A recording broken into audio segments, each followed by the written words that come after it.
Okay, 3, 2, 1. Hello and welcome back to the Tim Tom podcast. I am Tim and I'm joined here by my good friend Danny Brown himself. And you know what I'm saying? We're going to be reviewing your album, Mr. Brown, Mr. Danny, yourself. Yeah. And we're also going to be reviewing The Kirk Danny by Brown. DaBaby. And then we'll be doing a single from Doja Cat, bottom B, I think. And I'm gonna shout out. I'm gonna shout out one or two tracks, and it's all gonna be pretty Gucci gang, I think. Let's just get on with it. Without further ado, let's get on with it. You know what I'm saying? So. You know what I'm saying?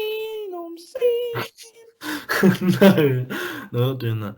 It's the hotly anticipated follow-up to the dark, at times disturbing, album. ultimately breathtaking trip through Danny's past that was Atrocity Exhibition. That was old. It's his new album.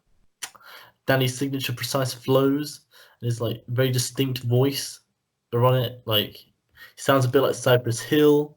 That's like his thing. And ODB is so like Be Real and ODB type of thing. Yeah, Love Child. So yeah, it's all over this thing. It's the beats seem it's different from Atrocity Exhibition though. It's a lot shorter for one. It's like 10 minutes shorter than it at least. It's only 11 tracks, I think. No, it's like half as long. Yeah, it's a lot shorter. Most of the tracks on it are only like just over 2 minutes, between 2 and 3 minutes. The beats are kind of more subdued on this project as well compared to Atrocity Exhibition. A lot more of them have kind of a retro feel to them, and some even a bit of a lo-fi feel, or more of a lo-fi feel. They're not lo-fi hip-hop beats to study and chill to, though. But yeah, I feel like the songs it's really like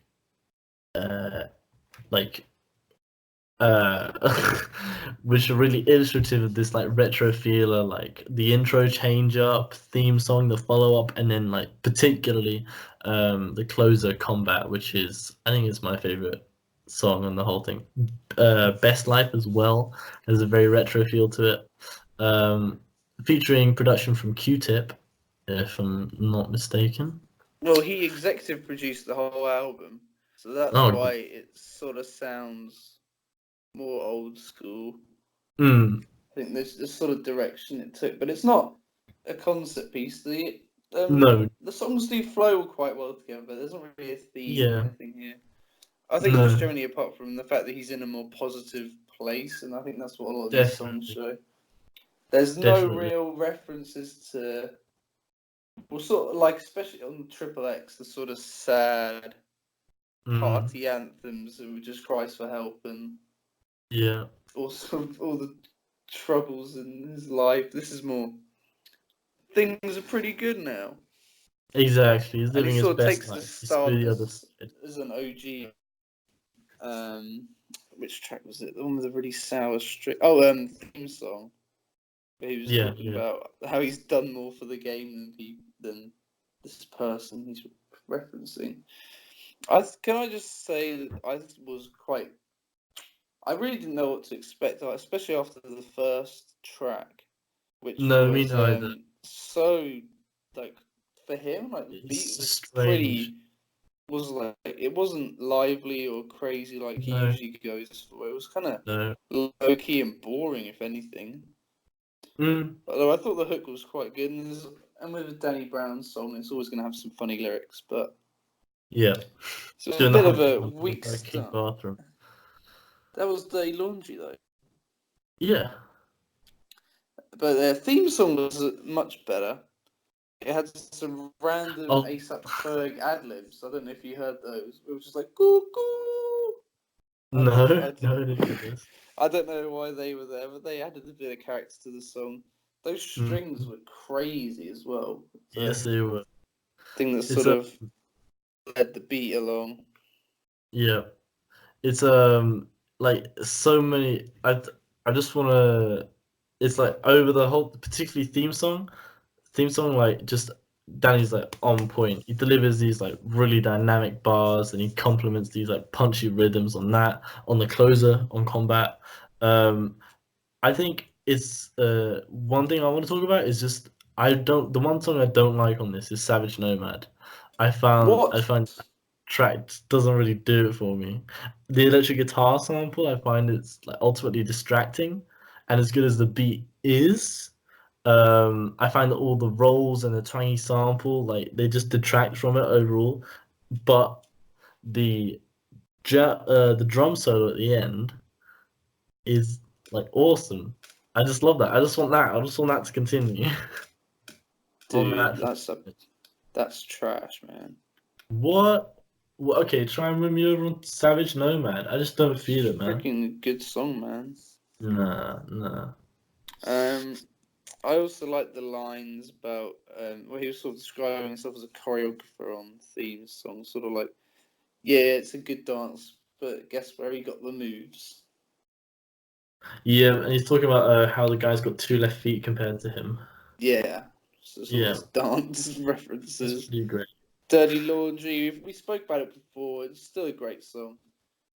Yeah, The beat from Q-Tip is just so it's strange. kind of glitchy. It's but it just it's what Danny Brown does so well. He's able to rap over these beats, which like you wouldn't, which are difficult to rap over. He's able to like it's like watching someone like step on like stepping stones. He's able to just perfectly get it every time and do it really fast. Um, Three it's Tears. Three Tears Three has Tears. it's one of the Produced by better JK tracks. Napier. Yeah, I didn't know But that. And and I featuring features liked from that Ian Killer Mike. I liked that he sort of found this random like vocal snippet of someone talking about in school that he used JPEGs as like his sort of watermark. Because that was like the first thing you hear, and then it gets to the song. Got Oh, I Run the didn't know. Jewels on this one. I thought the beat was great from Peggy actually. Not his sort of glitchy normal sound, but it was still very No, it good. felt more I old thought school. Killer Mike was good as well as Danny, but I don't Yeah. know. For me, LP's verse was kind of weak, but I did like that everyone did the hook after their verse rather than Yeah. just looping it back. They all did it themselves. That was a nice touch. Mm-hmm. Now, was it me or were all the songs featuring Obonja just a bit lackluster? And I Yeah. don't think that was anything to do with him. I just thought No. they were the weakest songs on here for me. Yeah. Yeah. Definitely. The And it's Belly of the Beast and the title track. Now on the title track in particular, I thought his hook was great, but then like the beat was kind of boring. I don't think the beat And was Danny boring. I saying, you think know it what I'm was saying at the end of every another old line. school beat. I It felt sounded like a sort of I don't know, like a slow jam or a sort of old R&B cut rather than a Danny Brown song to me. And then Belly of the Beast, there wasn't really anything Belly of the Beast I felt so liked about it. dreamy, spacey. It was very strange. Although Uh, the line where he said "You're a Stevie Wonder blink" was pretty cool. it's so it's definitely a new direction with Across the Exhibition having been like the swan song of his original image, like of that kind of dark reality behind that rock star, as he used to style himself. Um, so whereas that project was like kind of more sprawling with each song, like new challenges pass and with certain realities, this project feels more clean cut. That's why, and it is like half the length, as you were saying. Like Danny is more clean cut. It's more efficient, I'd say, as a project. I could see him like whacking these out pretty regularly, which is a good thing because it means more I Danny don't Brown. think so because I think it took a lot of time to get all these beats and stuff together. Mm. Although there's not a lot of like thought behind it per se. Like there's Yeah, a sound and there's a lot of people involved. yeah, I think for me, Savage Nomad is like a bastardization of jazz rap. and that's why I like it so much, because the beat sort of sounds like it could be a jazz thing with the drums, but like the guitar's so strange, and like every line's a punchline, so it's always good for me. Best Life was probably the least Danny Brown instrumental I've ever heard. Yeah, That sort of so vocal style, with that vocal style, but it's not something Kanye would have made. But it was a Q-Tip again, and I just it's sort so of high-fi as well. It's strange. It doesn't really, but I mean, it's a great. I love all those strings on that track. I can hear him now. It's such a great melody that it has going on. And I love the singing, like the little sample melodies, and I can hear them in my head right now. But what about it's an iteration, you know? Negro Spiritual? Yeah, with Blood Orange. No. No, that's one with JPEG Mafia. And with Flying Lotus and Thundercat on the production side of things, their contribution is insane, especially Thundercat just sort of plucking away. It's so fast, and there's so many it is. bass loops. It's something that only really Danny Brown could rap on. Oh, definitely. It's he rises so well, and then it sort of slows up a bit for Peggy's hook, and it sounds almost I don't know, like Pharrell-y when he delivers the hook. But the only disappointing thing about this song for me, and I'm sure you'll agree, it could have done with a verse. Peggy verse. I was hoping for one, but it never came around, which was it was disappointing. He gave us a hook and a beat, but not a verse. What's with that? He gave us 2 beats.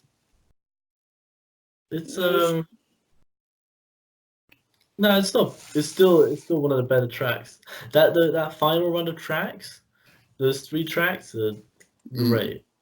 It's a Combat. I think Combat's my favorite. The only thing with Combat, and I think Combat really does for me, is that this Q-Tip beat again with all these horns like crazy. It's Danny so good. Brown talking about his experience, like he sort of shows his experience as a vet. And it was nice to hear Q-Tip actually make a vocal appearance, as well as Consequences on here. But with this song being so good, and like the runner tracks, like I said, there was a couple in the middle that were a bit meh. But overall, the only thing I really have to complain about is that it was too short for me. I'd have liked at least it's too short. It leaves you wanting more. 13 to 15 songs in this style, all these sort of crazy ones. And actually, while we're on the subject of things that are overall sort of lacking a bit, we only really got High Voice Danny on Dirty Laundry. All the other ones are a bit more. He's more kind of low. His lower cadence, which I'm not as big a fan of, and I'm not. I think it's just as strong, but he does like. I love his signature yelpy voice. We have it a bit on theme song as well, kind of. It's when he's sounding particularly like he's from Cypress Hill. But it's it's great. It's good that he's clean, that he's happy where he is, and he's making music that he's happy. Like the fact that this is only 11 tracks, and it's taken this long to make it. It's been in the it's been cooking for like 3 years at least. I mean, God knows what was left behind. He's been going through so much. Like he's completely changed his image. He's married. Yeah, he's a Twitch streamer now. Oh, did you see he premiered the 3 Tears that song on Twitch? No. That was when he played it for everyone first. What the hell? Oh my god. It's just funny watching him play Redemption. He is such a cool guy. We saw him live at Afropunk, and he did a great set. Even though he turned up late. He made up for it. And he came out to Iron Man, but yeah, dude's awesome. He's an awesome dude. Keep doing what you're doing, Danny. And it's very welcome. This project. I can't wait for the next one. It's cleaner, it's tighter, and I don't think it's lost its edge at all. Yeah. Yeah, like I said, I think there was a couple of sort of duddy songs, but I think apart from the title track, none of them are like so like irritating for whatever reason you want to skip them. No, definitely. But just the constant, you know what I'm saying, and the sort of beat being all weird, it's not for me. I don't Everything mind else, very good. Yeah, Very I think good it's between a 7 and an 8 for me. I think I'm gonna give it a strong 7. Yeah, because okay, it's not quite up there with like the triple X's and the Trusty no, Expeditions, but no. it's still very good. It's still a high band. Oh yeah, yeah. A lot of I think it's quality 7 for here. me as well. And okay, so from that, let's talk From about a guy that we know we're gonna get a lot of quality from, to a bit of an unknown quantity. In DaBaby, his second album of the year. The first one, Baby on Baby, I'm assuming you didn't listen to. Is that fair? No. I've only listened to it one time. No, it's named after his late father. Yeah. And you get that on the intro. He spills his heart out about this whole thing. But it was a very different vibe for DaBaby, and it was the only single, so I didn't know what it was going to go in, what direction it was going to go in. And the single. Yeah. That's so weird. I mean, it does have like. Have you seen the music video for it? Mm-hmm. It's mad. These music videos he's bringing out are just they're huge. You need to look at his old, like the one for Surge and the one for Babysitter. That's just my favorite. Yeah. Baby song. They're just all his videos are hilarious. He's a funny guy. Yeah, he is. And I think that throwing that as the single, I didn't know what to expect because I didn't expect a full introspective album. And lo and behold, literally the next songs were just these sort of classic DaBaby flow bangers off the rip pop vibes that didn't really suit the intro at all. No, exactly. And the intro is like one of the best tracks. It has this great kind of gospel sample, which is only found again on track Gospel. Which was and garbage. Yeah, but like the intro is not even that bad. Like it's pretty. I think it's pretty damn good. But then like it's like, oh no, we're not doing something cool. It's complete. It's not a reinvention of the wheel. It's just a bunch even of. That's not a reinvention of the wheel. There's a lot of people who do openers like that. Yeah. Drake's pretty famous for starting his albums with songs like that, and then filling it with songs he wants to pop. And I guess that's what happened here. I thought Bop was pretty great, vibes as well. And Toes, it was nice to hear Kenny Beats on here, wasn't it? Was that? Vibes was your favourite. It was nice to hear Kenny Beats on here on Toes. This weird whistle sample. What the hell? Toes was like my least favorite track. Had Lil Baby, Moneybag Yo. Nah, that was a pretty good song, I thought. And you had Probably Heard as well. That's it for highlights for me. Those just the 5 songs. Yeah, I just like the Still in vibes and how obnoxious and braggadocious it was. It's very bouncy and lively and nothing serious, but like I appreciate that this project is not meant to be taken too seriously. Off the rip, that was when the bouncy beats I've heard for a long time. Yeah, you know, and then there's like a pretty Pop Stars, quite a bit more chill. Chance the Rapper's on Gospel. It's like Chance the Rapper, Migos, Nicki Minaj, like Lil Baby as well. Gucci Mane. Yeah, I thought I heard Gucci Mane. There's a surprising amount of features on this, like pretty big people as well. Like, but it's just I don't know. I think DaBaby's like is better on features. Well, I think the best songs, apart from intro, were when he just stuck to what he was good at. The quick flows, the funny lines, tracks like Off the Rip, Bop, Vibes, Toes. But then he had songs where he decided to sing on the likes of Gospel and iPhone. They were just horrendous. Oh, iPhone's terrible. I can't stand it. iPhone is probably the worst song I've heard in quite a little while. Yeah. And their gospel, it sounds like a bad Chance the Rapper song. And it was and the fact that they had YK Osiris on it after Double XL, he's become a bit of a joke after that, with how bad he was. God. And his singing again here was terrible. How has this guy got this far? I've heard better singers than him busking on the street. Maybe he's a failing industry plant. That's what it's got to be. That's what it's got to be. Well, everyone could be Lil Nas X and Travis Scott. Or Lil Xan.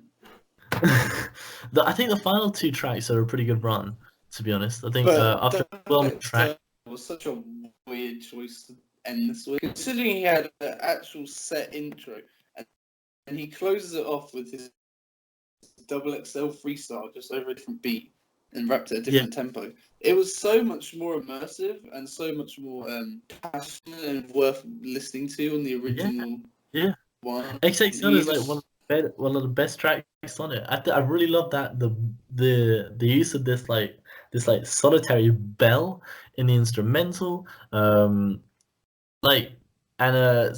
these final 2 songs, they're hard and they're economical with the beats. Like it's nothing too flashy. They're just good. They're just solid, you know. And especially after it starts off well. It has like 1 or 2 good tracks in the middle, and it ends pretty well. But there's a lot of stuff to trudge through on this, man. I disagree. I think it ended pretty poorly. Again, I just thought Double XL was weird. It was so much better on the cipher itself. So it's not really anything special in my opinion. Damn, man, Toes was a good song, and I was glad they had Lil Baby and DaBaby together. The babies. I think you should just stick. I think you should just Moneybag Yo sounded like he'd just been woken up and told it's verse recording time. That is pretty cool.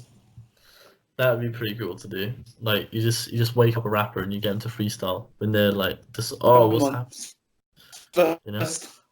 Come on, I need a verse. Yeah, exactly. That'd be pretty great. That'd be pretty damn good. How about for Series 2 of The Cave, Kenny stays up all night making the beat and gets them to freestyle when he wakes them up with it? Yeah, I'm sure he'd love that. No sleep. I'd watch that. Kenny would never sleep again. He doesn't need sleep. He's too busy. He's a trap making machine. I think what was weird about this album was that the quality gap was a cavern. Yeah. Between the good songs were really good, and then the bad songs were really bad, and there wasn't a lot in the middle. I think part of the problem lies in the fact that there are multiple producers.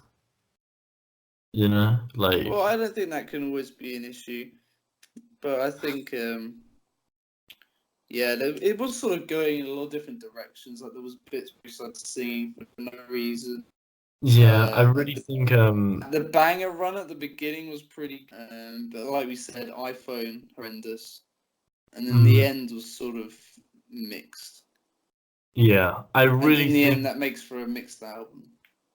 Yeah, I really think that at this point in time, DaBaby should probably stick to doing like EPs at most and probably just singles. Try and find a sound rather than doing. Like, an album is such a big undertaking, you know? And but this wasn't very long. No, but I mean, if you compare this with, you know what I'm saying? Like, it's night and day. I think it was rushed a little bit to sort of catch him while there was a lot of hype around him. That's what it sounds like to me. Yeah. And I can, from the label point of view, I can understand that, but I mean... It's always better for them to drop quality rather than quantity, unless it's just a bunch of singles, then it's fine. But I don't see the point in dropping a bunch of, because it's not like I thought Baby was better than this anyway, so you could have sort of promoted that a bit. But hey, what you gonna do? It's like a 5 from me. I think 5, maybe. Yeah. But okay, let's talk about something like pretty good. The consistency was there. You like Doja Cat? Don't you? Album coming next month. Oh yeah, yeah. She made the announcement on Instagram. Lying on the floor. Yeah, I like Doja Cat too. You like Doja Cat? Bottom 13 inch. So I love the What's music video. interesting about this song is is there a music video? I haven't watched Yeah, it. it's great. It's got this really retro. I mean, the song has this retro aesthetic, and then it's just furthered by the music video. All like Doja, like a bunch of people are all skaters cruising around on a low rider. The beat is laid back to match it. Well, I was looking at Genius to see if there was anything more to this song than what it sounds like to me, which is just a song about someone she's pimping out. Yeah. And I didn't find anything, but I did find that the guitar sample was from a Blink-182 song. I love that guitar riff that they've used. I love it. It complements the kind of like nostalgic skater sort of edgy aesthetic of the whole thing. And then like further in like the closing, as the song is closing, like Doja Cat has this really exaggerated auto tune which really it offsets and contrasts it rather nicely. And I love the hook. She's just going ooh for like a while. It's an interesting new track from an interesting artist. Also, when I was looking for the track, I found she did like a single last year called Moo, which is pretty cool. You didn't know that? That was No, I had massive. no idea. Like, I'd never, and so that was interesting today. That was massive just because of the Genius Verify video, if nothing else. She was just in there dressed as a cow. Yeah, yeah. It's I mean, she's definitely a she's character. I like the fact that she's building a cult personality for herself. Yeah. Is there anything else thumbs up to? from us. Okay. I just didn't really like the auto tune, to be honest. Oh, I I never liked it. usually do like that's when I hate Lil Yon and Lil Wayne. And Nah, again, it like just sort of I think I kind of like it now. it Like I sounds used to hate horrendous it. in my ears. But that's I just could my vibe with. opinion. Okay, there are also two remixes, one of which I haven't listened to as of yet, but the other I did just for the podcast, and it's pretty bloody good. So yeah, there are two remixes of Why are two you talking pretty about damn. something I'm going to listen to, dog? I'm just telling people so they know. There's a remix of Earthquake, and there's a remix of Cyanide. Boy, Channel Trez turns Earthquake into like a house song. Really and pitches up Tyler's vocals, and it's pretty creepy. and Cyanide has it's pretty cool. It's like in the latter half of the track, it just turns into like a bit of a housey number, and there's some patois over it, so it's pretty cool. I think that closes us off. I do that closes us off. I've been dying again, and And I've been living again. yeah, and you've been. What have you been doing? Hopefully not jerking off because that is sinful.